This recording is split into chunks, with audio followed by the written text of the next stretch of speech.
నువ్వు సినిమా థియేటర్లో ఉంటే నీ దగ్గరికి వచ్చి సంచారం చేయడు. నువ్వు క్లబ్లలో పప్పులలో ఉంటే నీ వైపుకి రాడాయన. వ్యర్థమైన ముచ్చట్లో ఉంటే నీ వైపుకి రాడాయన.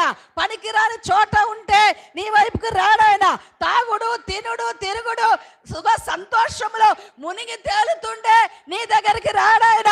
ఎప్పుడు వస్తాడు? ఎక్కడొస్తాడు? దేవుడుండు మన్ను చెప్పిన హోరేబు అనే పర్వతం మీద వెళ్ళి ఉన్నందుకు దేవుడు అటువైపున సంచరించెను. దేవుడు అటువైపు సంచరించెను. దేవుడు అటువైపు సంచరించెను. దేవుడు ఉండు మన స్థలములో ఉంటే సంచరిస్తాడండి. అర్థమవుతుందా? అన్ని చోట నాదే అనుకుంటే నీలాంటి పిచ్చోళ్ళు ఇంకొకరు చెప్పాలి. పిచ్చోళ్ళు ఇంకొకరు, ఈ ఫ్యాన్ పెట్టమ్మా, పిచ్చోళ్ళు ఇంకొకరు చెప్పాలి. దేవుడు ఉండు మన చోటలో